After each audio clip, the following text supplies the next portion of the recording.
Nasib Roy Suryo CS di tangan pengacara tompel atau Ahmad Khozinuddin benar-benar apes akibat sok nantangin. Akibatnya kejadian juga. Yang sial, yang kena karma siapa? Ya Roy Suryo CS. Ini Ahmad Khozinuddin masih bebas untuk sejauh ini ya. Jokowi, jangan cabut laporan Pak Jokowi. Kami sudah mengeluarkan effort yang besar untuk meneliti ijazahnya. Kami ingin paparkan itu di pengadilan. Kami menetapkan 8 orang sebagai tersangka yang kami bagi dalam 2 klaster. Akhirnya kekabul juga. Ini akhirnya kekabul juga ucapan daripada Ahmad Khozinuddin yang ngerasain resah, gelisah, takut, cemas siapa? Ya Roy Suryo CS. Dia mah aman-aman saja. Aduh, ini gimana nih teman-teman? Kalau menurut pendapat kalian, hak intelektual orang untuk mengkaji, untuk menjawab permasalahan di masyarakat itu akan terpasung. Dan hati-hati Pak Prabowo Subianto, ya, kalau terpasung itu tersendat di sini dan suatu saat bisa meledak. Ya, lihat aja masyarakat mana yang ingin ya sebagai apa, yang waras, yang kritis, ya, atau masyarakat yang memang gampang tergiring. Ya, kita lihat aja besok. Ini Rismon sudah jadi tersangka pun masih saja menghasut masyarakat. Bayangkan loh, sudah jadi tersangka pun mulut Rismon ini nggak bisa dikendalikan. Bahkan terkesannya dia menakut-nakuti rakyat. Ini gimana menurut pendapat kalian teman-teman? Sangat mengimbau kepada seluruh segenap komponen masyarakat Indonesia bahwa perang ini bukan hanya perang kami bertiga berlima dengan para aktivis PBW lainnya. Ini perang semesta. Ini perang rakyat Indonesia. Ini adalah saat dimana mungkin tidak akan ada satu lagi saat seperti ini.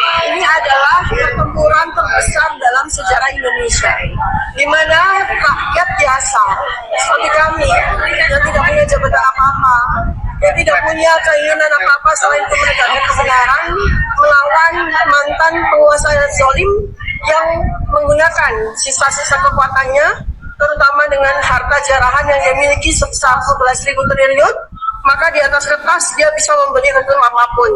Tetapi sebagaimana rakyat Indonesia tahu bahwa selama 6 bulan menuju 7 bulan perlawanan dari sejak bulan April 2025 sampai sekarang ini, kami tidak pernah surut langkah.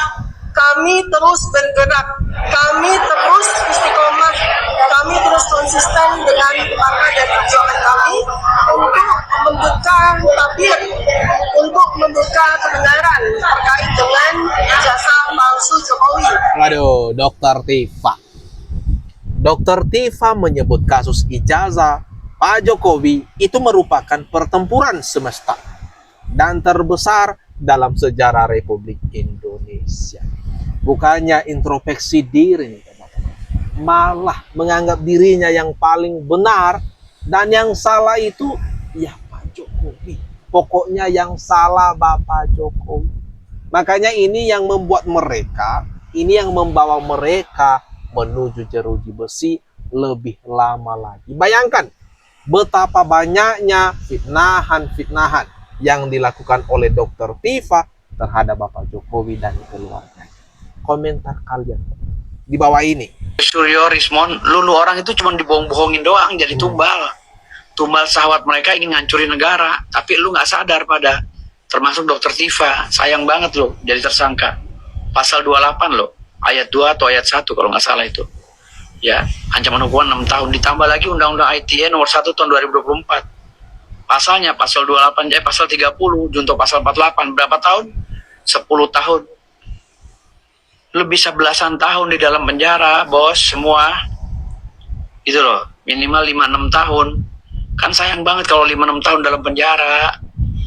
Gara-gara ngikutin ulah-ulah dokter-dokter bodoh itu, pengacara-pengacara blow on itu, lulu orang tuh.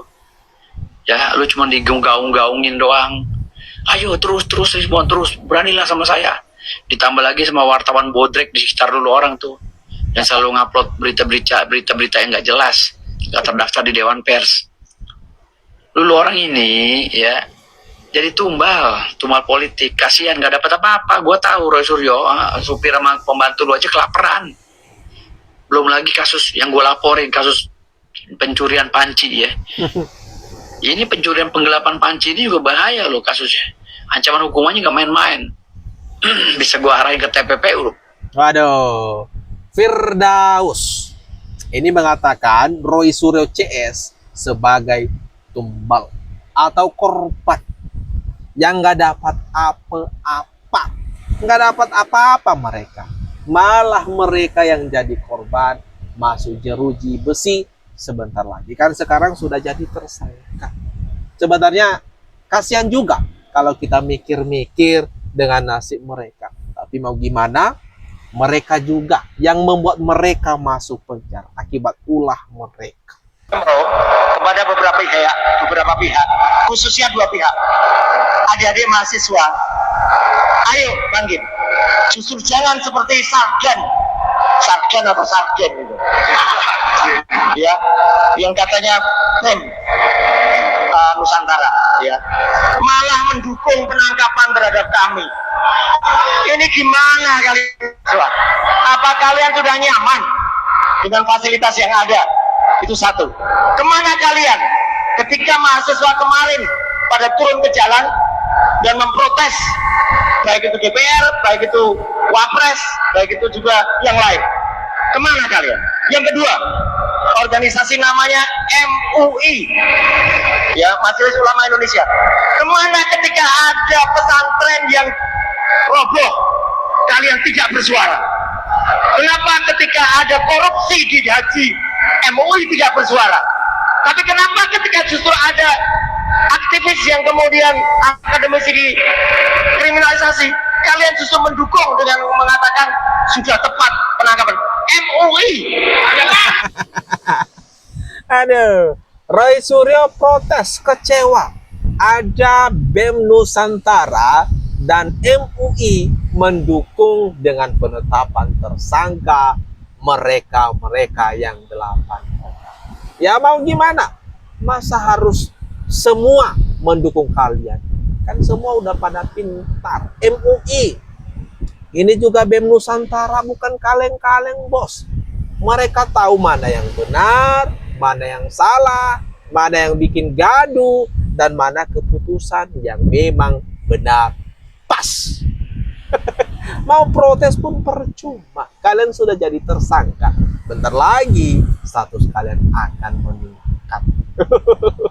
Ini gimana nih teman-teman kalau menurut pendapat kalian? Kita siap all out. Hari ini kita siap, walaupun kita itu harus nginep ya. Harus nginep, kita siap. Tapi kalau untuk di luar ada aksi tandingan, kita tidak akan respon karena fokus kita adalah membersamai para tokoh di sini.